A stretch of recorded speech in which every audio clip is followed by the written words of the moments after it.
The Pope Must Have Been Drunk, The King of Castille a Madman, Culture as Actuality and the Caribbean Rethinking Modernity by Sylvia Wynter. On the basis of the Senu Indians' perception of the requisition, by means of which the Spaniards legitimated their claim to the indigenous lands, what seemed to the Spaniards to be universally applicable order of truth was mad and drunken speech. The crisis of today's Haiti and the paradox of the United States' response to the crisis has been understood in terms of parallel contradiction. The crisis of the Caribbean, as exemplified in the Haitian situation, is a crisis too of our present order of knowledge, where the contemporary Western industrialized order, which represents its own local culture and its conception of the human as natural, supercultural and isomorphic with the human species, is contrasted with the culturality of all other human orders. If this crisis is to be resolved, we must deconstruct this way of thinking and recognize that our contemporary culture, together with the actuality of our Western modernity, to which it gives rise, functions according to the same laws by which all other cultures and other belief systems function. This article concludes by suggesting that the major thinkers of today's Caribbean have challenged these truths and opened the way to a new hypothesis, that of functioning of the universally applicable laws of culture as the veridical etiology of all the ills endemic to Haiti, as well as other ex-slave islands. Quote, about the Pope being the Lord of the universe and in the place of God, and that he has given the land to the Indies to the King of Castille, the Pope must have been drunk when he did it, for he gave what was not his. The king who asked for and received this gift must have been some sort of madman,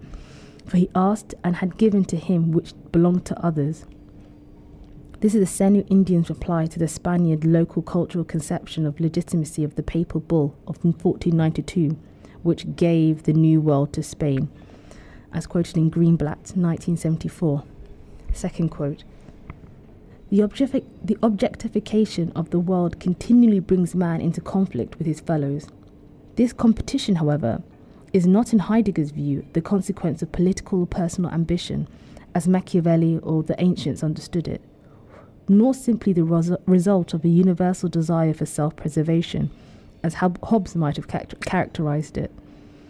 but the consequence of a new understanding of man's humanity and the subsequent attempt for men to realize it. Gillespie, 1984. The quotation for the first part of this title, i.e., the Pope must have been drunk, the King of Castille a madman, is taken from a report of the 16th century Senu Indians' comment on the political juridical Spanish document called the Requisition. This document was drawn up about 1512-1513 by a bureaucrat of the Spanish state. It was intended to establish the grounds of legitimacy for the state's expropriation of land and sovereignty of the peoples of the indigenous cultural world of the Caribbean and the Americas. More directly, it was intended to legitimate the dually religio-juridical terms of the lucrative slave raiding missions being carried out by mainland territories by a group of Spanish expeditionaries. The quotation of the first part of this title, i.e., the Pope must have been drunk, the King of Castille a madman, is taken from a report of the 16th century Senu Indians' comment on the politico-juridical Spanish document called the Requisition. This document was drawn up about 1512-1513 by a bureaucrat of the Spanish state. It was intended to establish the grounds of legitimacy for the state's expropriation of lands and sovereignty of the peoples of the indigenous cultural world of the Caribbean and the Americas. More directly, it was intended to legitimate, in duly religio-juridical terms, the lucrative slave-raiding missions being carried out in the mainland territories by a group of Spanish expeditionaries who were licensed to discover and expropriate lands intended to expand the sovereignty of the state, as well as enrich the expeditionaries and their backers. The direct purpose of the requisition was to legitimate the process by which the dynamic transfer of wealth and resources from the rest of the world to the Western European enclaves of the world system was set in motion, and to be effected within the terms of what made the real and the normal for the invading European Christians. Consequently, with the logic of the new ethical political distinctions juridically crafted by the document, any group of indigenous people who refused to accept Christian conversion and resisted Spain's sovereignty would be once classified as inimicos Christi, enemies of Christ. On that basis, they could be then captured, enslaved,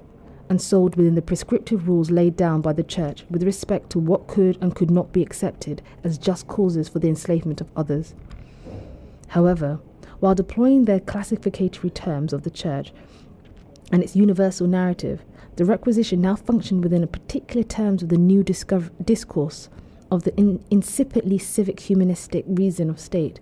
and its hegemonically political organization of reality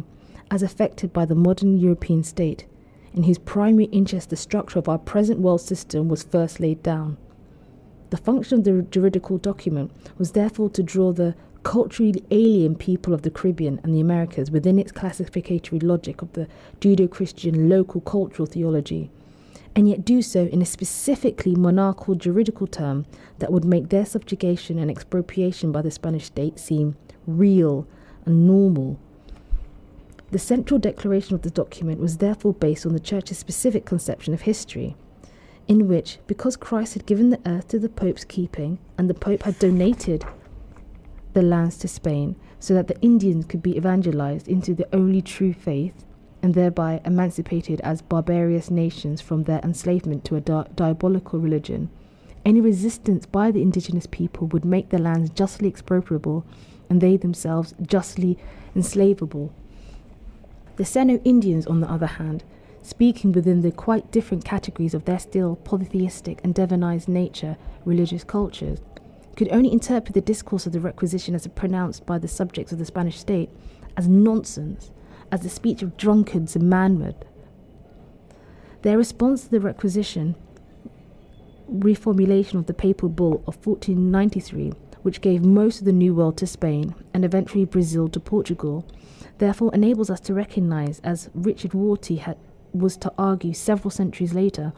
our present objective mode of truth is only true within the specific terms of our present culture self-conception. Equally, the discourse of the requisition, like the correlated discourses which legitimated the West's global expansion, is only true within the terms of the 16th century variant of the judo of the matrix, the Spanish state, as nonsense, as the speech of drunkards or madmen. Their response to the requisition's reformulation of the papal bull of 1493, which gave most of the New World to Spain and eventually Brazil to Portugal, therefore enables us to recognize, as Richard Rorty was to argue several centuries later, our present objective mode of truth is only true within specific terms of our present culture's self-conception. Equally, the discourse of the requisition, like the correlated discourses which legitimated the West's global expansion, was only true within the terms of the 16th century variant of the matrix Judeo-Christian culture of the West, and therefore within terms of its behavior motivational belief system and neo-Augustinian principle of explanation. Keeping this in mind, we now turn our attention to the Caribbean 500 years later, specifically to Haiti, which has recently been at the center of the news. The call of the United States invasion to dislodge the ruling military group was made in the wake of the failure of the policy of sanctions to do the job. History seems to be repeating itself. The first United States intervention had been effected in 1915 in the context of the First World War. The long-term purpose of the American occupation of Haiti from 1915 to 1934 had been to enforce a kind of political stability needed for private foreign investment to continue to function as the integrative mechanism of our present global order of modernity, and therefore of our present hegemonic cultural system, of whose form of life the economic system of capitalism is its central expression. When the United States intervened in 1915 to protect the investors' economic interests, it had therefore done so within the prescriptive terms of specific culturally instituted order of consciousness or belief system, and therefore within the logic of a specific understanding of man's humanity, with which these terms provided, as indicated in the second phase of my title, i.e., culture as actuality. The major thesis of this paper is that the phenomenon of culture, rather than anything of nature or history, that provides the ground for all human existential reality and actuality. Hence, the inevitability with which American occupiers of 1915 effected a process of modernization in Haiti, in terms of which to benefit the largely westernized Haitian elite, the mulatto business and political elite, and later the de Valériste black political elite, or Nariste, thereby strengthening them against the voodooist peasantry and agroproletariat. Also acting within the same terms, however, the American occupiers carried out their mandate on the basis of an overt American United States anti-black or color line racism, displayed impartially to elite and peasantry, since racism, anti-black and non-white racism, is culturally prescribed by our present understanding of man's humanity and purely biologized metaphor of self, to quote Pandian, 1988. On this model of natural organism is as our economically organized order of global reality. Reaction to the overt brand of United States-type racism amongst certain sections of the French-educated elite in Haiti led to a movement of indigenisme,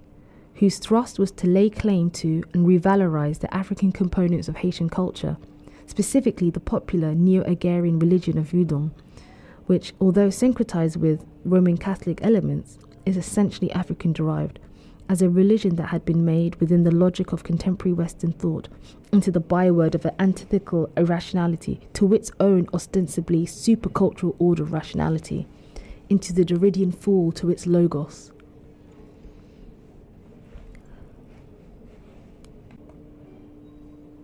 Two understandings of humanity, two modes of reflective thought, the neo-agrarian world of Voodoo, the techno-industrial world of the West. Quote, from the point of view of empirical science, Vidonçant would say the entire cosmos, including all the principles inherent in its mechanical, biological, and stellar functions, can be reduced to one higher principle, Bonyi, who is ensure the universal order and the source of all human actions. The highest wisdom consists not only in recognizing the wholeness of the universal order as contained in Bonyi, but also in affirming the wholeness of the whole human community. Dimong, 1992. Before the shock of the United States' 1915 occupation, the popular religious culture of Voodoo,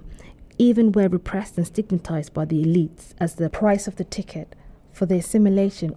into being magnificent coloured Frenchmen, to quote Price, 1983,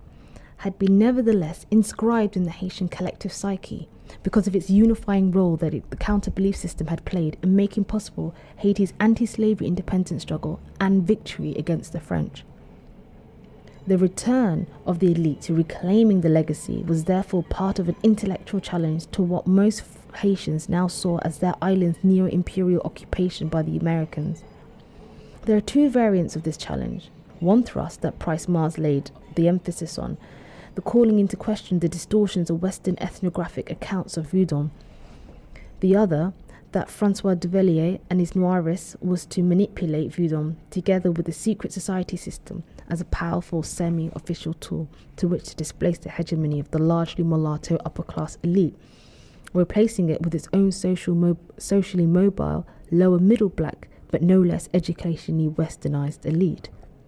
For the Haitian popular classes, however, the peasantry and agroproletariat,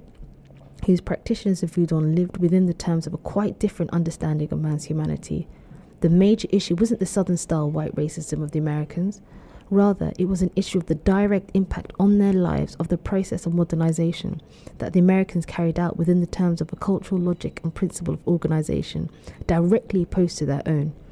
This clash would lead to their armed revolt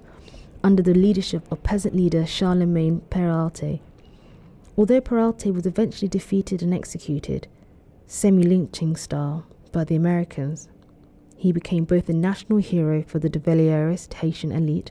as well as revered popular icon for the Vidonçant masses.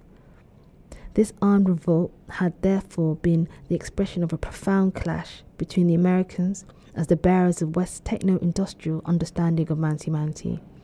and the still hegemonically neo-agrarian and symbiotic African come Judeo-Christian understanding of which the Haitian Vidonçants were and are the bearers. For in spite of the far-reaching impact of the techno-industrial mode of reflective thought, which the Americans expressed through their modernizing activities, this thought was and is generated from a now purely secularized variant of the matrix Judeo-Christian local culture of the West,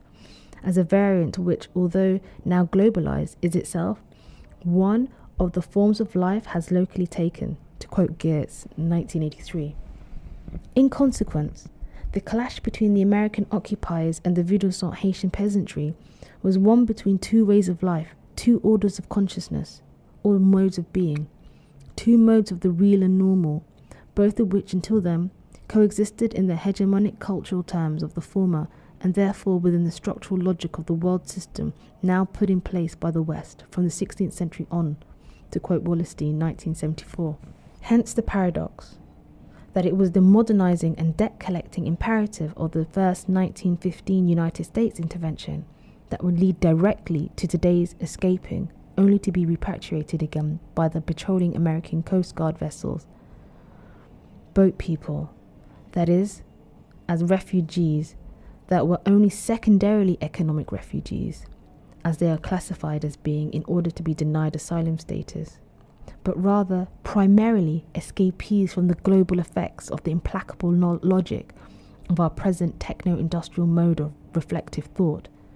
It is this mode of thought that motivates and legitimates the economic policies not only of the Americans, but also of the Haitian westernized elites, while there are the very policies that are set in the train of the world's systematic uprooting and jobless impoverishment of today's escaping boat people of the G7 satellite worlds.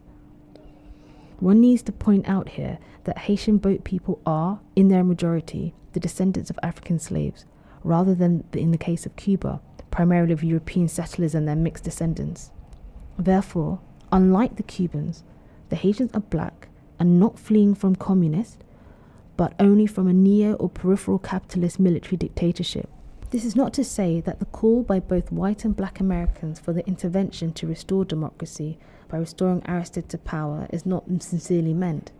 but rather that it is, in the larger context of the now fully effected shift to a consumer-driven as distinct from the earlier production-driven phase of global systematic accumulation of capital,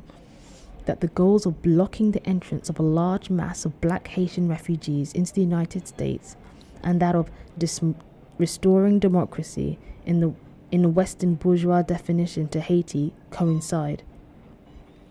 A democratically elected and restored Aristide or his-like, together with a new cadre of technocrats in the place of the military elite and or dictators such as Duvaliers, are now needed to enable the remodernization of Haiti in the new terms required by the ongoing reordering of the Western world system.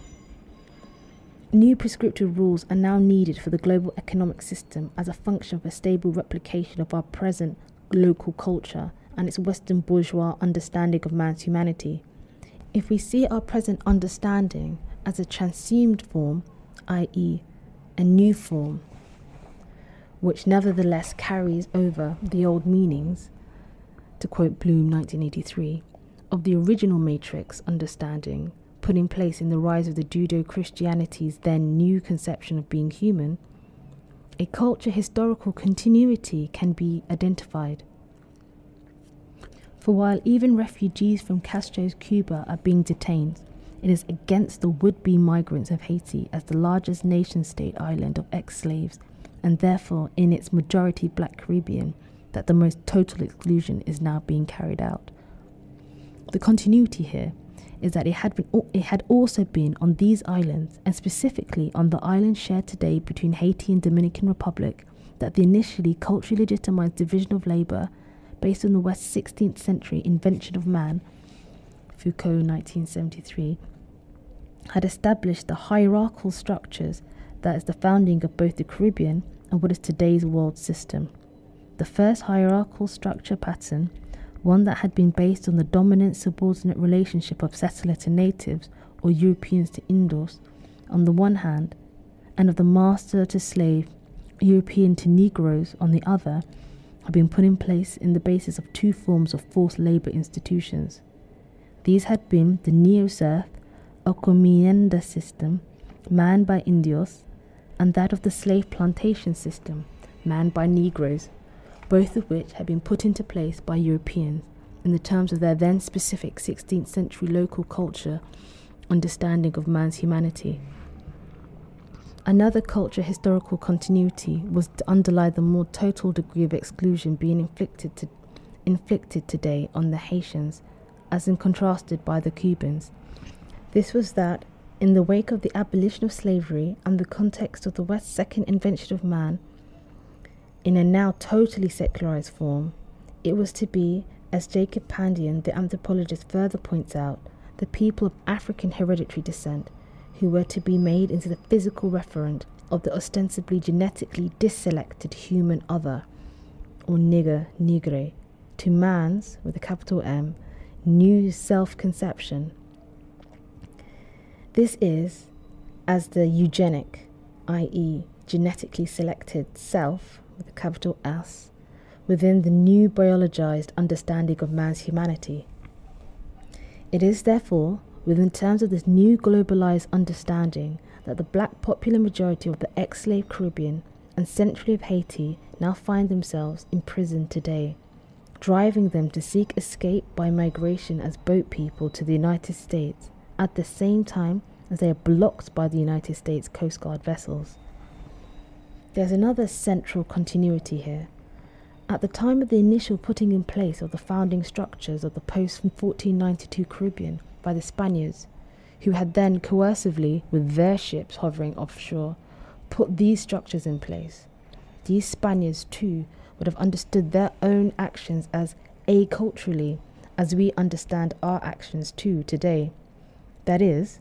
as actions, behaviours prescribed and legitimated by a universally applicable understanding of man's humanity and its mode of truth.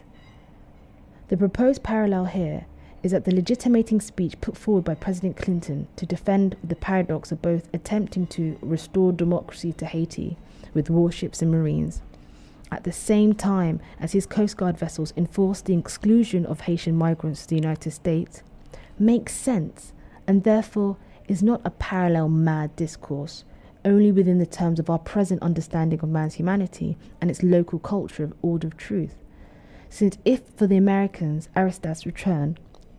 as a popularly elected leader will, it is believed, serve two purposes, i.e. be the most effective guard against the threat now posed by the boat people to the racial nation interests of the United States, a country that still conceives itself as being culturally a Euro-American and biologically a white nation, and second,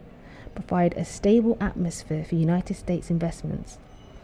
The Haitians themselves, including the boat people stopped at sea, are being asked to believe that the only goal of the Americans is to restore democracy, represented as the only cure for the affliction that ails Haiti, as if Haiti's past ills, exacerbated by its political leadership, are not themselves fundamentally due to the world's systematic role of underdevelopment imposed upon it under the terms of our present Western bourgeois understanding of man's humanity, and its attempt of people to realize it, the understanding of which the United States is now the global enforcer. Yet, the issue here, as Heidegger brilliantly implies, is not an issue of those who seek to realize this understanding or to militarily enforce it. The issue here is that of the understanding itself, and of those, we, the scholars of contemporary academia, who formulate and elaborate and represent this local cultural understanding as if it were universally applicable and an acultural one. History as human actuality, or the local culture of the West as the ground of contemporary history of modernity. Quote,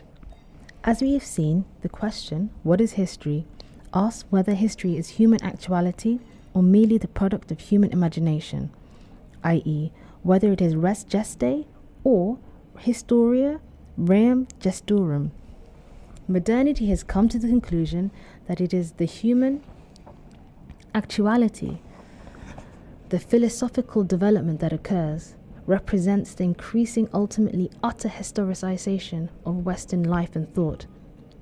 It is thus not accidental that in our time we note even more vehement and partisan attachment to particular conceptions of history. Gillespie, 1984. The post-1492 Caribbean, the world system of which its islands were to be the founding units, the era of modernity, were all three brought into existence by the same dynamic process of cultural discontinuity and therefore of historical rupture. This discontinuity rupture was affected by the intellectual revolution of lay humanism in the context of the rise of the modern European state, as the first, if still partly religious, form a secularizing mode of human coexistence. While it was in the context of these dual movements of intellectual and socio-systemic transformation that now a new order of transculturally applicable truth, that of the natural sciences, was to gradually emerge. This new order of truth, which emerged in the wake of both the 15th century voyages of the Portuguese and Columbus and the Copernicus challenge of the earlier correlated belief system in the ostensibly divinely ordered non-homogeneity of the universe, divided between the moving celestial realm of the redeemed spirit and the terrestrial realm of earth, which the abode of the fallen mankind had been fixed and unmoving at the center of the universe, based itself on a new hypothesis. This hypothesis was that nature functioned in the same way in Europe as in America, in heaven as on earth, and all according to the same laws, up to the same accustomed course of nature. While given that these laws could now be recognized as governing all parts of the universe, they could be made the basis for an elaboration of a new order of knowledge in whose terms the knower could now extrapolate from the qualities of bodies that found within the reach of our experiments, that the question that all bodies, whoever, however distant, would now have to be Frankenstein, 1986. The new image of nature, with a capital N, as autonomously functioning force or cause in its own right,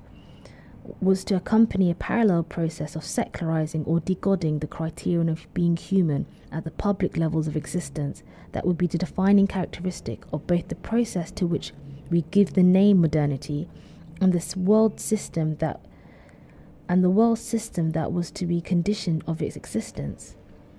The foundations of both modernity and our present world system were therefore laid down in the context of the rise of post-feudal European state, whose first project of extra-European colonization was to bring into existence the new socio-political structures of today's Caribbean. In turn, these structures were to be themselves founding both of the world system in which we now find ourselves and the single history within whose dynamic we now all live. At the same time, as both Foucault and Pandin show, the degodding of being, the institution of the post-1943 Caribbean politics, and the initiation of the modernity themselves to be inseparable from the invention of both man and its human other. First, that of the Indio-Negro complex, later of the nigger-native complex. If the major point is that the Latin Christian Europe secularized itself in the 15th, 16th centuries, as the West eventually secularizing all human models of being human and behaving, it was to do so in the transsumed specific terms of its own local culture. This is nowhere more evident than in the term secular itself. For as noted, I've used the term secular several times here and used it interchangeably with the term degodding. The term secular, given in the Oxford English Dictionary, is a meaning specific to the religio-cultural field of Judeo-Christianity, and therefore to the behaviour-motivating grand narrative of emancipation, based on the explanatory schema of enslavement to original sin, emancipation from original sin, through meditations on baptism, and the behaviour orientated towards a goal of spiritual redemption. The OED gives the etymology of the English word secular as coming from the Latin term secularis, that is, from the adjective correlated with the noun seculum, which means generation, age, and generally the world, as opposed to the church. By this nature of our shared response to the meaning of the word secular, we are therefore already responding within the terms of a specific cultural field of enacting by the formal rules of a now global, purely desupernaturalized variant of the original feudal Judeo-Christian culture of Western Europe. This semantic shift has entailed increasing hegemony of the secular world at the public level of existence, together with increasing privatization of religion and therefore the church in the wake of Luther's Reformation. With this shift, the term secular now came to be applied to literature, history, art, and not concerned with or devoted to the service of religion. In consequence, the new doctrine of secularism, which followed from this step, came to function as a new narrative schema on which modernity was to be based. However, although the term secular would now come within the terms of its new narrative schematics field to signify reality as contrasted with the increasingly negatively marked irreality of the church,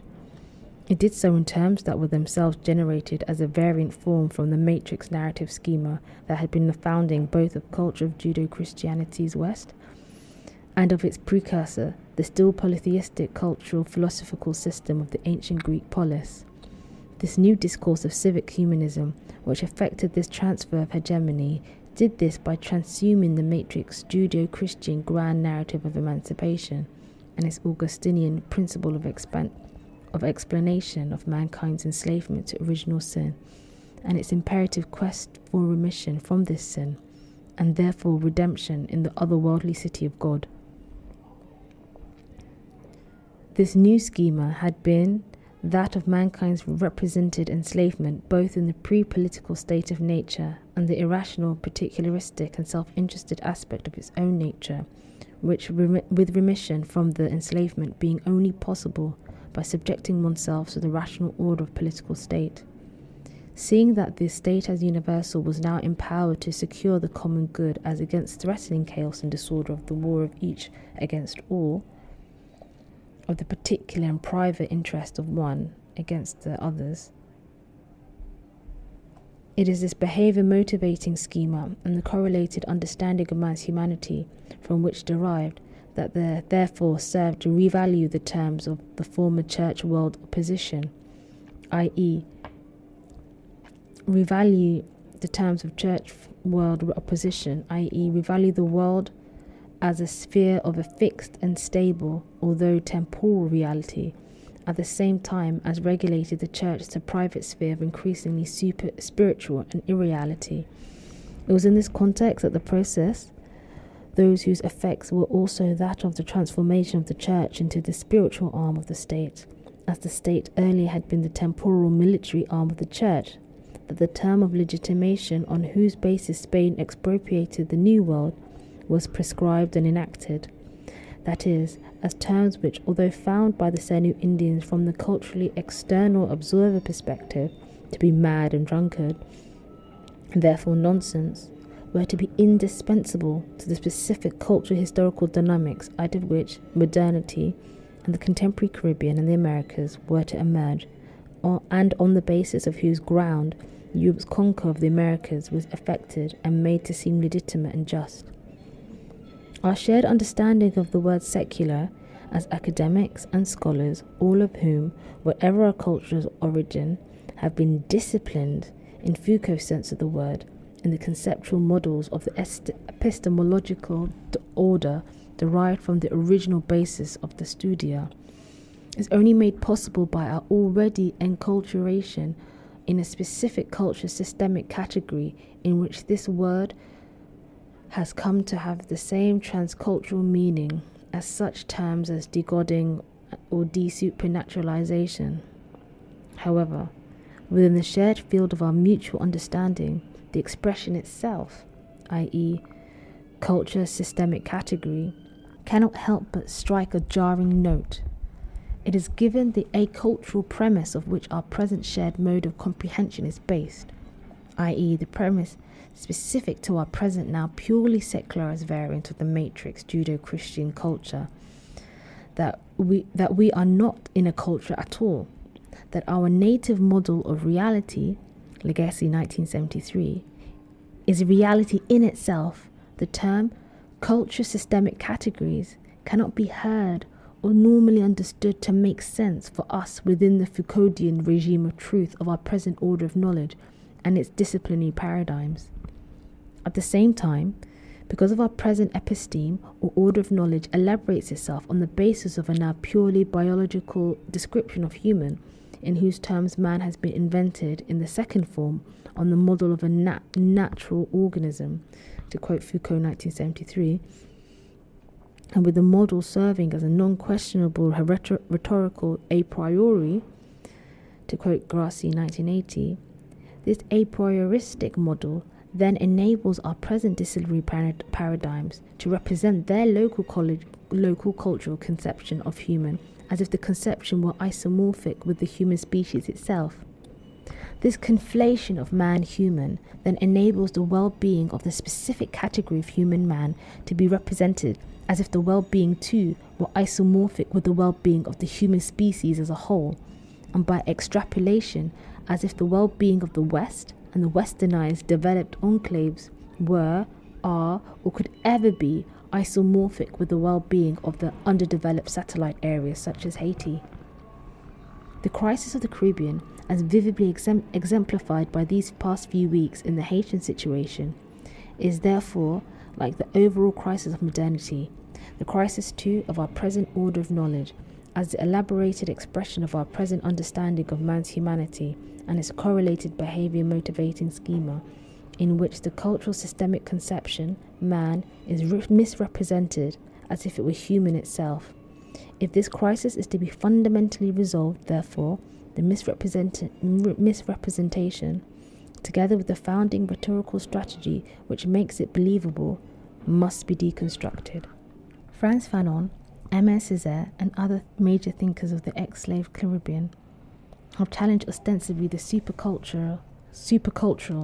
and therefore value-free nature of the objective knowledge of our present episteme. From their liminal perspective of alterity, they show that by the means of its disciplinary paradigms, one's local cultural conception of human, man, is strategically presented as if the referent were the human species itself,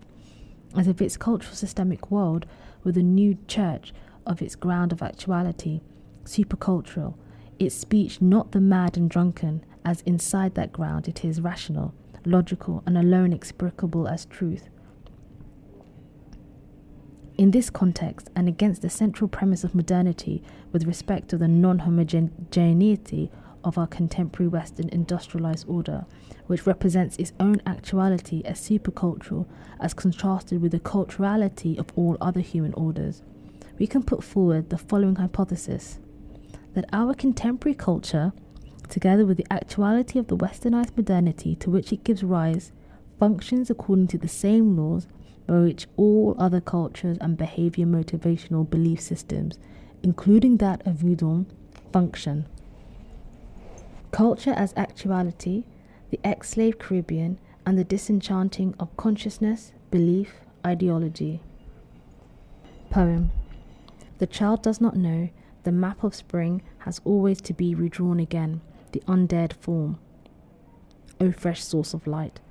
those who unveiled neither gunpowder nor compass, who tamed neither steam nor electricity,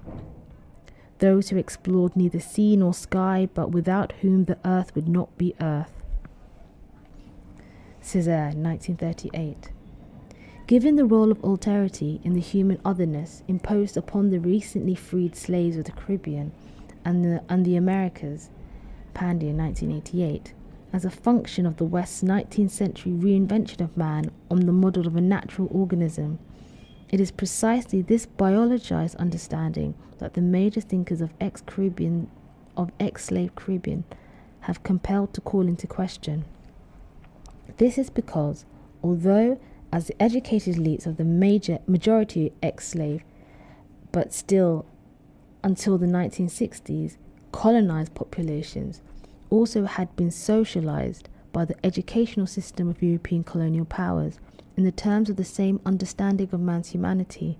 and therefore the order of consciousness to which it gives rise, that calls for this group's negation as both the native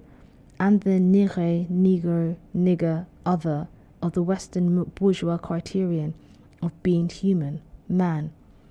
It was this double consciousness that led to the Copernican challenge made by Martinican psychiatrist Frantz Fanon in his book Black Skin, White Mask, to the understanding to this understanding. Faced with the regularity of the autophobic and reflexly adverse response displayed by his black patients to themselves, their physiognomy, together with equally reflex preference for whiteness, Fanon proposed that which aberration of affect could not be an individual problem to be dealt with by psychoanalysis. Fanon set in motion the disenchanting of our present understanding and conception of being human. Even before Fanon, however, the negritude poet Aimé Césaire had not only confronted the reality of this aberrant of effect, as he himself had experienced it, at the condition of attaining to human status in the terms of our present understanding, but had also called into question the imperative of the techno-industrial world tasked, to which the understanding and mode of subjectivity which it embodies prescriptively leads. Césaire did this poetically in 1938 Notebook of Return to My Native Land, as well as theoretically in his 1955 Discourse on Colonialism, so that in the stanza of the poem cited as epigraph to this section, for example, what the reveals in these normally very much misunderstood lines and this sequence that follows is that Heidegger's prescriptive word task, to which all mankind is increasingly subordinate, is a task mandated by a single and relative criterion to what it is to be human, made into an absolute. Celebrating and revalorizing non-technical industrial agrarian civilization, including centrally those of Africa, in this poem Notebook, as civilizations that the West has been able to see only from the negation and lack of its own techno-industrial imperative. Césaire refers to them, ironically, in terms of the negation lack, through a prism contemporary Western scholarship has consistently seen them. Those who unveiled neither gunpowder nor compass, who tamed neither steam nor electricity, who explored neither sea nor sky, and yet without whom the earth would not be earth. Here, by the use of the series of inversions, Césaire uncovers the very techno-cultural fallacy that ethnologist Asmon Legacy has analysed, and the fallacy central to self-conception of the Western modernity. For while, as Legacy argues, it is abundantly clear that the technologically inferior societies, such as those Stone Age Australians, had sociologically more stable and viable institutions. Contemporary scholars, thinking within the framework of their techno-cultural fallacy, as if the evolutionary paradigm which underlies our present order of knowledge, remain unable to confront this fact, because they use technology as their ultimate criterion of human value. They tend to magnify tenfold those aspects of society that depend on the technological order, even going as far as to define culture itself as an assemblage of tools and human patrimony as the total tool-making tradition. Legacy, 1973. The duality of the challenge that Césaire makes in Notebook of a Return to My Native Land is therefore poetically logical. While the poem revolves around his exorcism of the depths of alienation of his own socialized consciousness, one that induces him to be reflexly averse to his own physiognomic being, as well as that of his already stigmatized Nire population, and this prelude to his revalorization of their human isness or negritude. This thrust, which calls into question our present understanding of man's humanity, is linked to the complement, that is, to the thrust which calls into question the effect of this understanding leads. Following up from a series of ironical inversions cited in the epigraph to this section, Césaire, in a great cadence outburst, revalorizes the very agrarian civilization and their quite different understanding of man's humanity that Western modernity posits as its other, as the world to its techno-industrial church. In doing so, Césaire here affects a radical discontinuity within contemporary Western thought, with therefore an enabling fiction in the terms of whose behavior motivational principle of explanation, the one-sided techno-industrial goal of mastery of nature, mastering of natural scarcity, that has been made into the single absolute criterion of being human. The poem: Heya for the royal calendrate, heya for those who never invented anything, those who never explored anything, those who never tamed anything, those who never gave themselves up to the essence of all things, ignorant of surfaces but stuck by the movement of all things, free from the desire to tame but familiar with the play of the world. Césaire, 1938.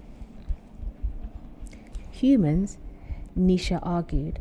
know their reality only through specific modes of world perception, that they are a condition of coming to know the world in a stable and consistent manner. These world perceptions and their consciousness to which they give rise are always, however, relative to a specific local culture, and therefore to Fanon's already culturally socialized individual subject. It is only, therefore, because the individual subject is able to forget the fact of her being a represented subject that she can live with some repose, safety, and consequence. Since were this individual subject to get out of this prison wall of her faith, even for an instant, her self-consciousness would be destroyed. As a result, the human subject is enabled to experience herself as a fixed and stable subject only by repressing the relativity of both her mode of being and her related mode of cognizing. Well, because it already costs him so much trouble to admit to himself that the insect and the bird perceived a world different from his own, that, in effect, the Senu Indians, when culturally autocentric, today's Haitian Vidusant perceived a world that is now also different from our now westernized own, such a subject must, as a condition of its very being, perceive its world perception as the only possible one. Yet it is clear that the question, which of the two worlds' perceptions, that of the westernized subject, that of the Vidusant, or that of the bird, is more accurate, is quite a senseless one, since to decide the question would be necessary to apply a, quote, open bracket, transculturally and transspecies valid, close bracket, standard of right perception, i.e., to apply a standard which does not and cannot exist. The fact that the 16th century Senu Indians had been enabled to hear the discourse of the Requisition within the terms of its own quite different world perception and its standard of right perception, therefore outside the terms of the world perception of the hybridly politico-religious 16th century variant of the matrix Judo-Christian local culture of the West, makes possible a parallel recognition with respect to the paradox of today's Haitian United States crisis. It is from a parallel reoccupation of the place of both church and state and their receptive ethics by a new reason for the economic ethic, and therefore from the prison walls of the latter world's perception, that we now must be liberated. A liberation, however, that cannot be effected either in the terms of Aristotle's politicized and creolized Judo-Christian theology, nor indeed from a Marxist revolutionary, but still culturally Judo-Christian counter-ideology, but rather from a new cognitive terms called for in Césaire's notebook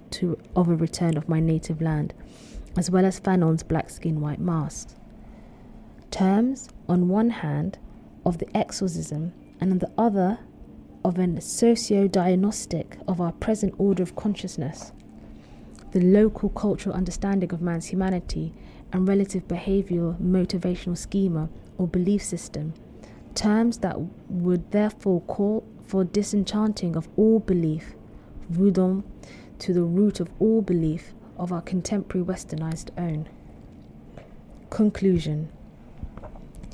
Like the Senu Indians, who must fully pay the price for our mad and drunken speech of the then first secularizing variant of the Judo-Christian culture of 16th century Europe, no one more pays the price for our now hegemonic speech and related behavior motivational schema of its second purely secularized variant, than the people of the ex-slave Caribbean islands. No people, so among these then the people of the islands of Haiti, who, mired in poverty and accelerated environmental degradation, remain caught in the pincers of the three belief system. One, neo-agrarian and religious, that of Voudon; the other, also religious and Judeo-Christian, the official religion of the Roman Catholicism; and the third, the now totally hegemonic economic techno-industrial belief system of our present understanding of man's humanity, the one that increasingly impels us to attempt to realize it. Poem. Islands, wrote Césaire in his notebook, that are scars upon water, islands that are evidence of wounds, crumbled islands, islands that are waste paper torn up and strewn upon the water, islands that are broken blades driven into the flaming sword of the sun. The ex-slave islands, the waste paper existence of those peoples, have been nakedly verified by the United States Coast Guard vessels, which moved to block all attempts of their parts to flee their condemned of the earth status, as those who most bear the witness to the hidden costs of our present variant of the mad and drunken speech will be compelled to move now, not only beyond the local dystopia of our by now anachronistic Haitian military elite, but beyond our now global hegemonic understanding of man's humanity. The second true victory of the science of the world can only be possible when we are able to look at the world from the outsider vantage point of the 16th century Senu Indians. When that happens, we will recognize that history of the last 500 years, from the Requisition onwards, has been culturally and not historically determined one. We will understand that our present behavior motivation structures and our program language constructs such as natural scarcity and debt management and cure and world task are imperatives of a material redemption through an economic growth, and no more true outside our present variant cultural ground as actuality than the pronouncements of the Requisition could have been true outside the ground of actuality of the early 16th century form of Judeo-Christian culture of the West. In the same way, the Voudon antisocial worker of witchcraft, irate's ancestors and offended Lois, and the ethno-medicine of Hugons and Mambos, only able to cure the afflictions within its neo-agrarian cultural mode of actuality, within the root of the Voudon belief. Human beings are magical, bios and logos, words made flesh, muscle and bone, animated by hope and desire. Belief materialized in deeds and deeds crystallized with actuality. It is man who brings society into being, to quote Fanon, and the maps of springs always have to be redrawn again in undared forms. The end.